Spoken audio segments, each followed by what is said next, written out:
Hello, welcome to Retro Recipes. Your friend in retro, PERI here. Just kidding, this is actually me, but big thanks to my Patreon, Sean P. Harrington, for making this blockhead doll. Suits me, I know. But speaking of Atari, I do a lot of Commodore stuff. As you can see, he's even holding a Commodore 64 here. However, it doesn't mean I don't love Atari. In fact, if you watched my Welcome to my Retro Computing Museum video, you'll know that the first computer I ever owned all for myself was an Atari 400. Although there was a kind of funny, sad story that went along with that. This is the Atari 400. Now, when I was about 10 years old, I was in a store with my mum, and I saw this Empire Strikes Back video game by Parker Brothers, and it said it was for the Atari video game system, but I didn't have anything to play it on. So I persuaded my mum to buy me an Atari 400. That's a video game system, right? Wrong. Turned out that this game was for the VCS, the video computer system. Thanks, Atari. Sad, right? Right. What should we call you? Puppy Fractic? And Puppy Fractic's already taken. Right? Right. And this machine's connection to Commodore is much closer than you think. Jay Miner actually designed the chipset in the Atari 400 and founded the Amiga Corporation. But rather oddly, his ex-employer, Atari, then invested in the Amiga Corporation until Commodore bought the Amiga Corporation for $27 million.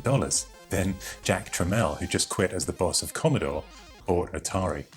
I suppose you could kind of call this machine a Commodore A400. Well, either way, in this video, we'll be dipping its toes, chips, in the Retro Recipes ASMR spa, testing major retailers' knowledge of retrobriting, connecting with a famous Atari Star Wars character voice actor, and in part 2, we'll give the A400 a stunning audio-visual circuit upgrade and put the whole thing back together. Hopefully. By the way, I put out content like this every 1 or 2 weeks, even if it takes me 3 weeks to make, so make sure you subscribe and ring that bell so you don't lose your seat in the Retro Recipes restaurant. I hope you'll also consider checking out all the Retro Patreon rewards as well. But now, let's dig into our tasty main course. Welcome to Retro Recipes.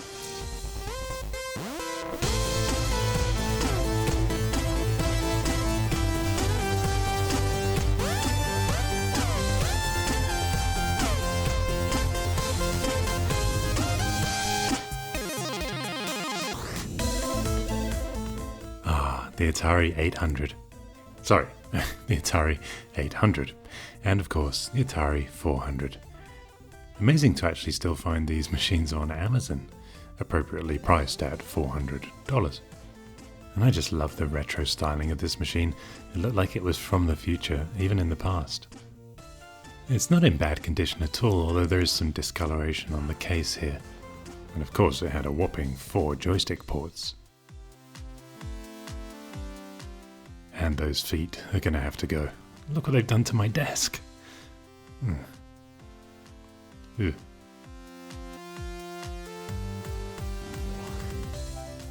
And there's a bit of wear and tear on these buttons here. Looks like a sticker was on there, and the rest of the case yellowed around it. Commodore Atari. Commodore Atari. Commodore Atari.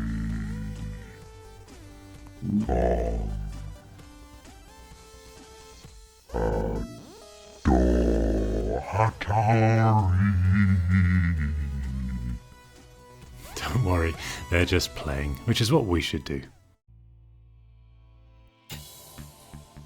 And you can see immediately the reason I want to do that video upgrade. This RF output is beyond terrible. Although I personally don't mind the keyboard. It's usable, and this was a budget machine.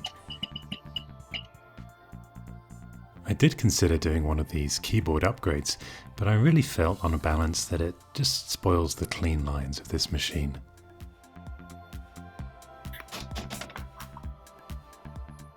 Here, of course, is Asteroid. Asteroids. Yeah, and you can see when the background is grey or white, the RF interference really comes into its own. Ugh. Let's play this game. It's called Star Wars. Never heard of it. We've got to destroy something called the Death Star.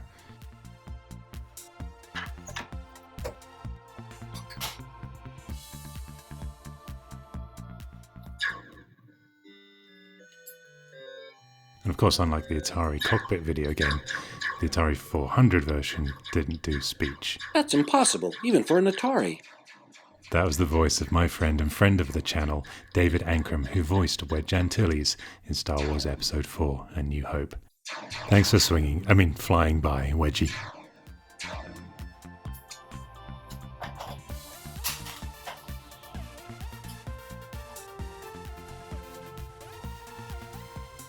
So there's another game here called Return of the Jedi, and apparently there is a second Death Star. Spoilers, sorry.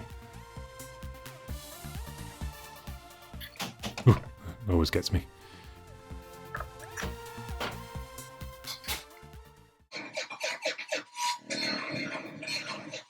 Actually, this game is pretty good. It took me a while to work out how to play it. Turns out that big thing in the middle is a shield, and you just wait for a little opening to appear. And then you can fly through and get closer to the Death Star. Seems like a bit of a vulnerability, if you ask me. Wow, look at the size of that thing. Wait, wasn't that Wedge's line? Wedgie? Look at the size of that thing, PERI. That's better. Here is the device we're going to use to upgrade the video and audio. Oops. Now, firstly, talking about the audio, the RF output cable comes straight out of the back of the Atari 400. So I've been thinking about using a port so that we can connect an Atari 800 cable to that. Now, this is the video upgrade board. It's made by a user called Brian on Atari Age. And by all accounts, it really is incredible. He also does this audio upgrade, because the RF sound is notoriously low. If you want to make a PCB like this, I recommend PCBWay. They really make prototyping PCBs easy, and they've even got some pretty cool deals going on at the moment. And as we all know, at Halloween, PCB stands for Perifractics Candy Basket. And here it is now. Oh my god, I swear if that's a real human, I will kill myself. Anyone get a candy? You're so scary. Happy Halloween! I don't think I looked scary, do you? Hey, what's my nephew's name doing in there? Hi, Dom.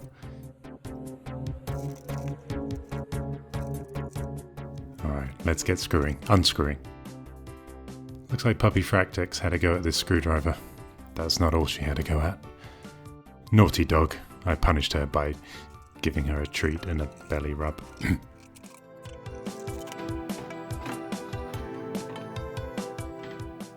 Now the inner two-layered layout of this motherboard is kind of fascinating. And as far as I can tell, it was only done to achieve that space-age design. Check out that dust. And we've got some original quality control stickers here. Alright, let's try and take this apart.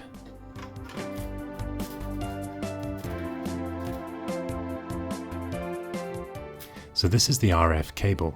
We're going to be doing away with that completely. But it has got this rather fascinating connection system going here.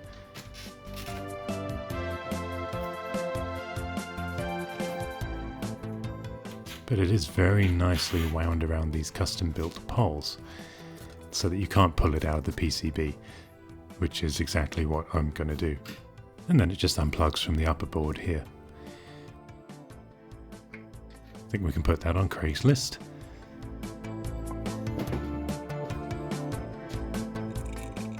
Getting through this steel over-engineered RF shield it's like getting into, I don't know, Atari Fort Knox. 400 Knox, maybe.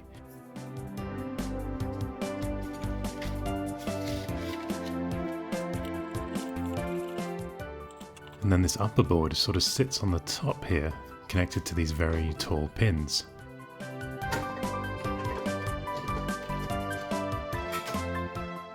And that clip turns the machine on and off when you open the cartridge port. So you can't put a cartridge in while the machine is powered up. Not that you'd ever do such a thing. Let's remove the spring-loaded flap.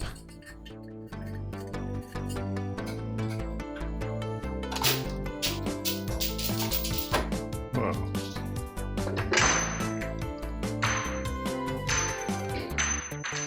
Yeah, I'm glad that wasn't pointing upwards. Now you can start to see here how ingrained this thing is in dirt, and of course that discoloured area. So we're going to try retrobriting this. So let's go to McDonald's. I mean Wal-Mart, which by the way is American for Asda. But this is a Wal-Mart where things are kind of backwards to what you might expect. Excuse me, do you have any good solutions for retrobriting an Atari 400? We have, actually what's really good is we have some hydrogen peroxide right here. So it's really good for Ataris. That's good for Ataris? Yeah. Cool, thank you so much. You're welcome, you have a good day. Well, that was unexpected. And you might think this quantity would be expensive, but at 88 cents each, yeah, it's under $10, which is American for about £7. Bye. So I'm going to fill up the retrobriting tub and plonk in all our peroxide, and we'll wait for the water to heat up to a nice temperature. And while we wait... Now, if there's one comment I get a lot of, it's, "Hey, you remind me of Bob Ross." Must be my accent and hair. But if there's another comment I get almost as much, it's, "You should do ASMR videos."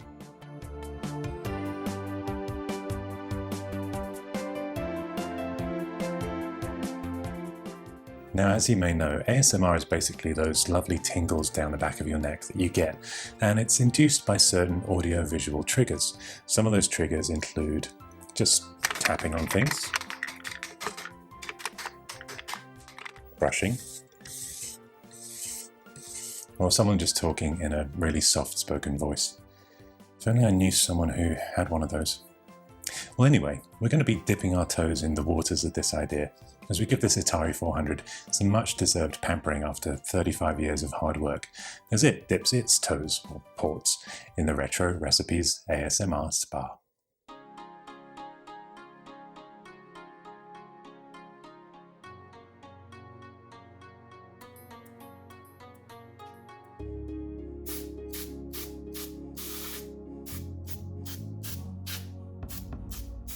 So the first thing I'm doing is just getting all the dust off this thing with an air duster. We'll take out these boards, which include the 16 kilobytes of memory.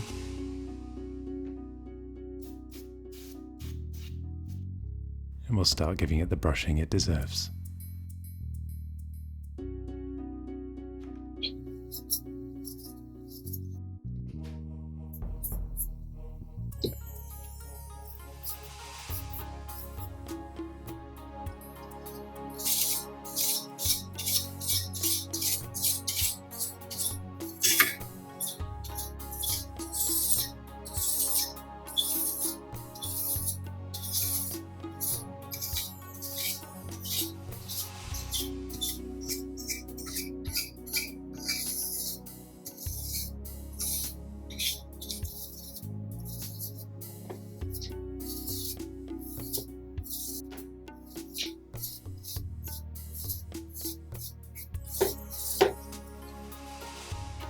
Now with the anti-static brush.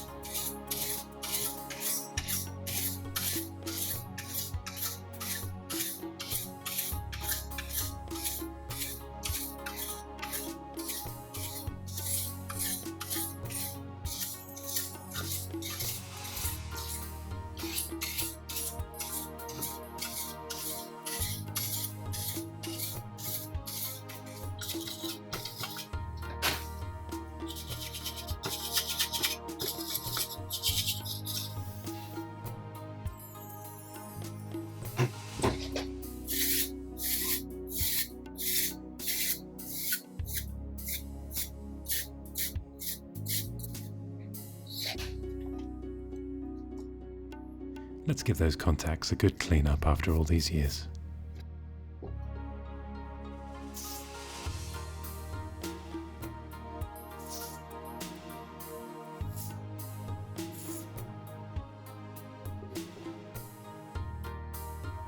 And what spa worth its salt doesn't serve alcohol?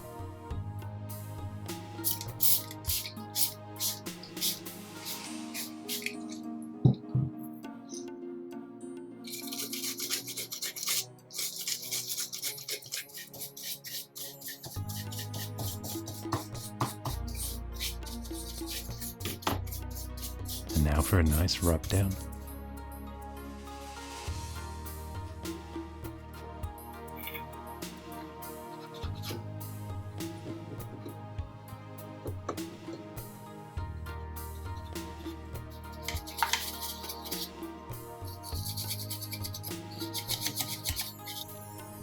And let's soothe its memories. Memory. You can do a memory upgrade for this machine, but I'll explain in part 2 why I decided there was really no point. It's perfect, just the way it is.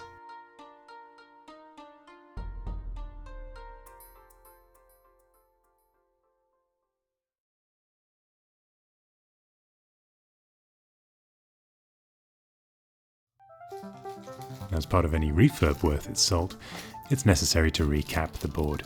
These capacitors are going to give out any year now, so we really want to future-proof this thing.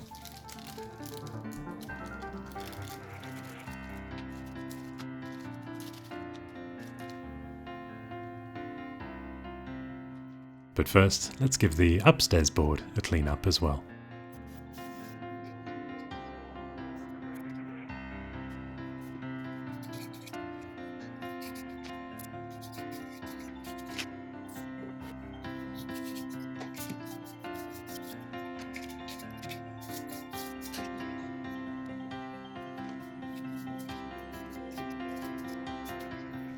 Now, well over a month ago, I replied to a tweet from Mindflare Retro about the Hakko FR301 desoldering gun, and that it had literally changed my desoldering life.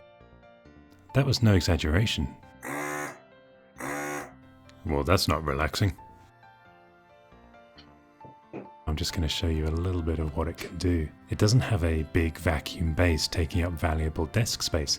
It's all contained in this one handheld unit.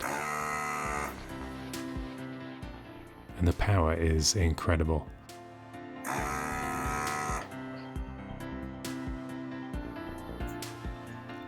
Look at that, just comes straight out. And wait till you see what it can do desoldering the notoriously stubborn chips from the Commodore 64 motherboard. We'll just select the optimum temperature here.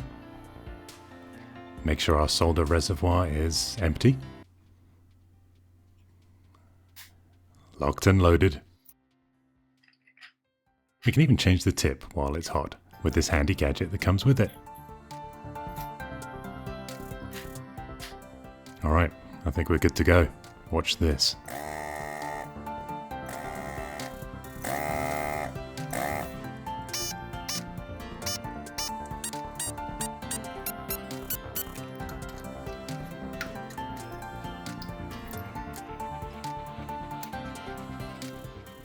As with everything I feature in my videos, check out the description below at any time during the video for all the recipe ingredients and links where you can buy things like this.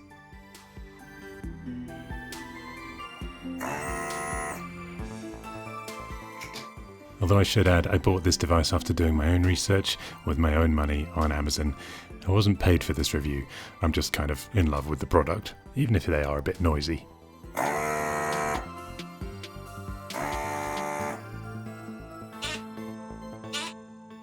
Look at that, just it fell out without me even touching it.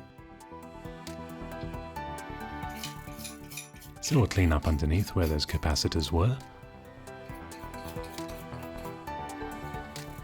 So we're replacing a 16 volt one and all we've got is 50 volts, but as you'll know, capacitor voltage can be higher, it doesn't make any difference.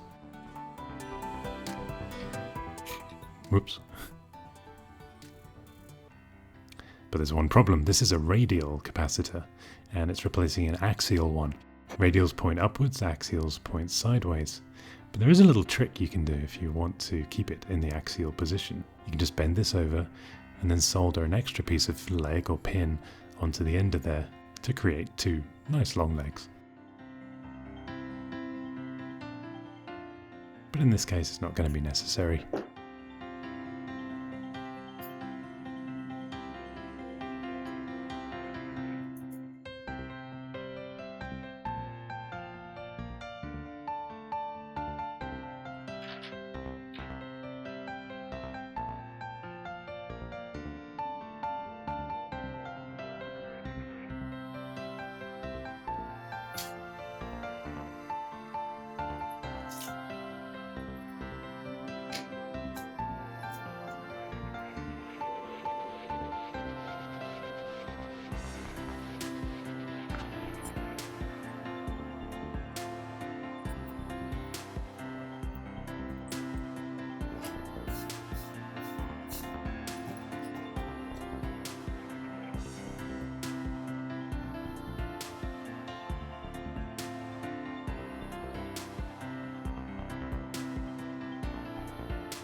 There's something so satisfying about soldering, isn't there?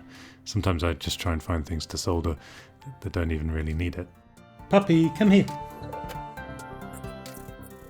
But in this case, it's definitely worthwhile.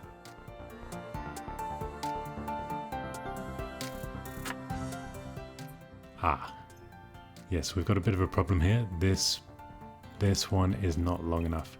So let's try that little trick I mentioned earlier.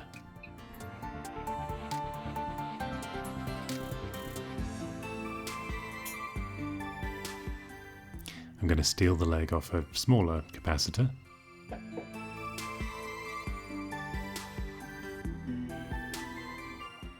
Tin the tip of this leg that I've bent over. And just add the donor leg to that one.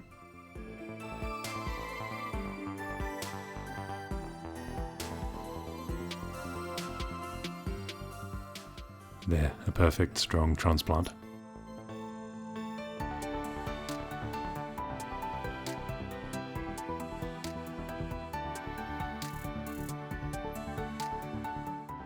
And there you've got a sort of makeshift axial capacitor.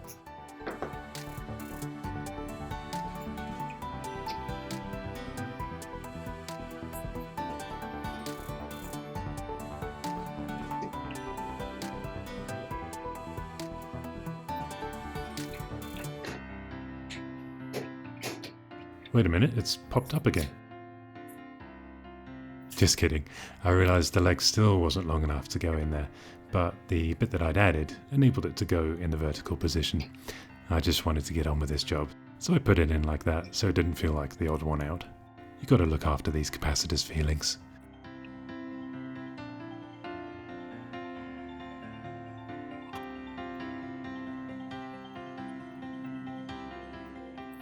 Now this huge capacitor here has 3 pins, and the replacements I have only have 2 pins, but I think the third pin is really just for stability, because 2 of the 3 pins are connected to the same positive trace on the PCB.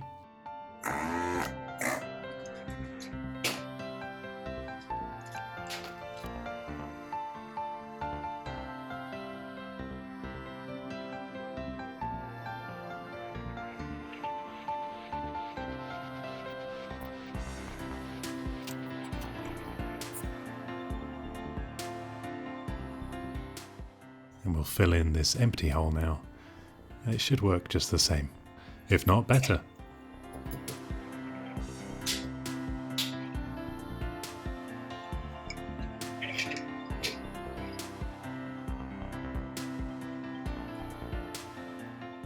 And then on to the babies. Apart from the one whose leg I chopped off. Sorry, baby.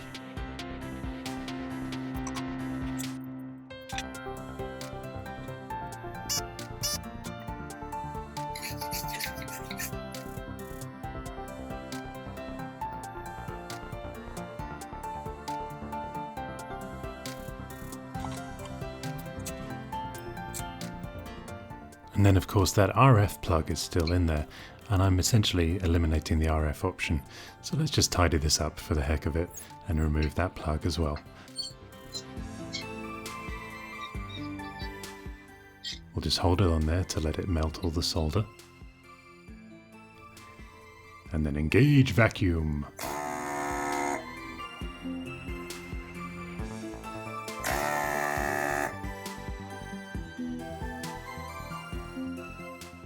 We'll apply some really gentle pressure here with the pliers and heat up the other side. And ping, off it comes. Hey, that should be my new theme tune. Beautiful, one future-proofed board. Nice, huh? Well, speaking of title music, this course is taking a little long, so I think we need to head towards our end titles.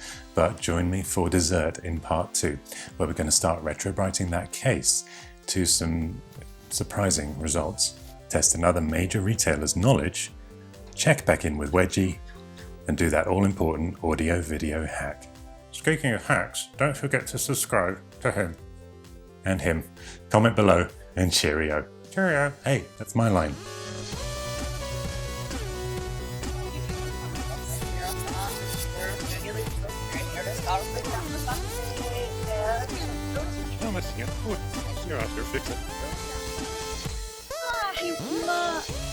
Slutna av fjärsten finns det arbetssysselstöd inne i